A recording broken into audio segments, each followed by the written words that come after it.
સરકાર દ્વારા સંચાલિત છાત્રાલયમાં સરકારના નિયમો મુજબ ટેન્ડર પ્રક્રિયા થતી હોય છે, જેમાં સરકાર દ્વારા બહાર પાડવામાં આવેલા કેટલાક નિયમોનું પાલન કરવાનું હોય છે.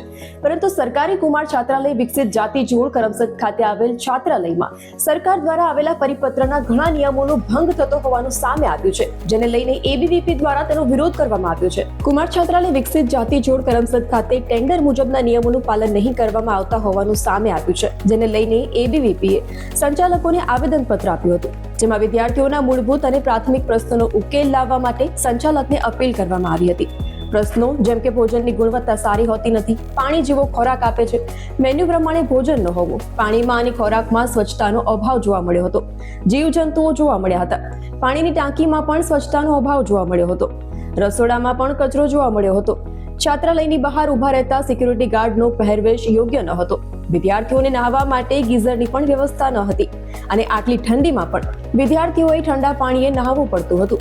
રૂમની બારી તથા કબાટો બિસ્માર હાલતમાં જોવા મળ્યા હતા તથા બારીમાંથી મચ્છરો, સાપ અને વીંછી જેવા જીવજંતુઓ રૂમમાં આવતા હતા કે જેનાથી સલામતીનો અભાવ જોવા મળ્યો હતો. આ અંગે વિદ્યાર્થી પરિષદે વિરોધ નોંધાવ્યો હતો. અખિલ ભારતીય વિદ્યાર્થી પરિષદ આણંદ દ્વારા આજ રોજ જે જોડ હોસ્ટેલ છે તેના ખાતે આવેદનપત્ર આપવામાં આવ્યું છે. આવેદનપત્રની અંદર આજે વિદ્યાર્થીઓને ઘણી બધી સમસ્યાઓ પડી રહી છે, જેમ કે જમવાનું જે એ પ્રમાણનું જે એ લોકોએ ટાઈમ ટેબલ બનાવ્યું છે એ પ્રમાણનું અહીંયાના હોસ્ટેલના પ્રશાસન દ્વારા એમને જમવાનું આપવામાં નથી આવતું.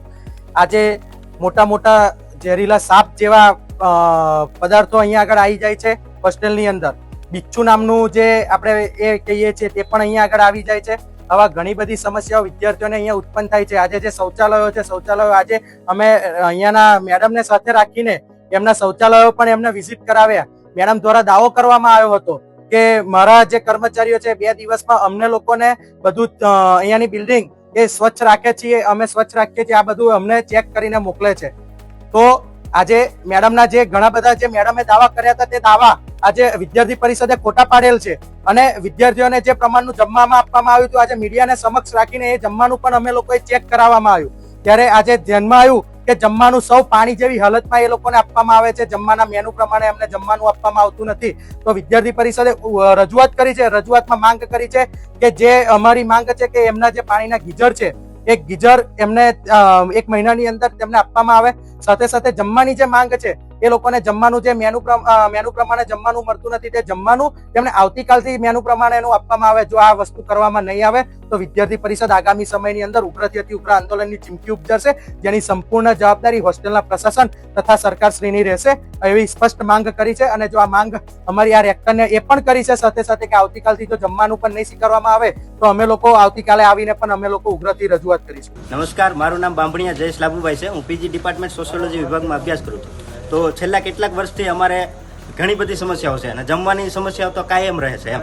અમે કાયમ રજૂઆત કરીએ છીએ પણ કોઈ નિરાકરણ આવતું નથી એમ. છેલ્લા કેટલા વર્ષોથી આની આ સમસ્યા ઊભી રહે છે અને અત્યારે શિયાળાનો સમય છે તો ગરમ પાણીની પણ વ્યવસ્થા કરવામાં આવી નથી અને અમે કહીએ છીએ કે તમે મુકાવો અહીંયા ગરમ પાણીની વ્યવસ્થા કરાવો એમ, તો પણ ગરમ પાણીની વ્યવસ્થાનું નિરાકરણ તો થયું જ નથી એમ. અમારે બધાએ ઠંડા પાણી સવારના પોરમાં નાહવું પડે છે, બરાબર. અને અમે બધા સ્પોર્ટમાં પણ છીએ, ઘણા બધા જોડાયેલા, બરાબર. તો અમારે વહેલા દોડવા પણ જવાનું હોય છે એમ. તો આવીને અમારે નાહવાનું હોય છે તો અમારે ઠંડા પાણી જ નાહવું પડે છે એમ. અને જમવાની પણ વારંવાર સમસ્યા થાય છે અને અત્યારે મચ્છરો પણ બહુ કરડે છે અમને એમ. તો જે મચ્છર જાળીઓ છે એ પણ નાખવામાં નથી આવતી, એ પણ તૂટી ગયેલી છે. ઘણી બધી સમસ્યાઓ છે. ત્રિવેદી હાલ આનંદનગર સહમંત્રીની જવાબદારી. અત્યારે જોર ખાતે સરકારી કુમાર છાત્રાલય સ્થિત છે.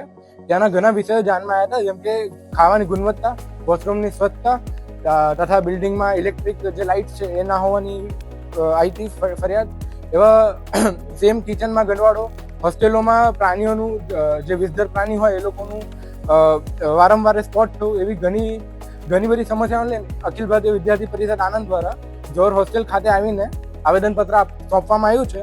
અને જો 1 મહિનામાં આવેદનપત્રમાં લિસ્ટેડ કામ નહીં થાય તો એબીવીપી અતિ ઉગ્ર આંદોલનની ચીમકી ઉદ્ભવશે, જેની સંપૂર્ણ જવાબદારી હોસ્ટેલના અધિકારીઓ અને સરકારની રહેશે. આભાર.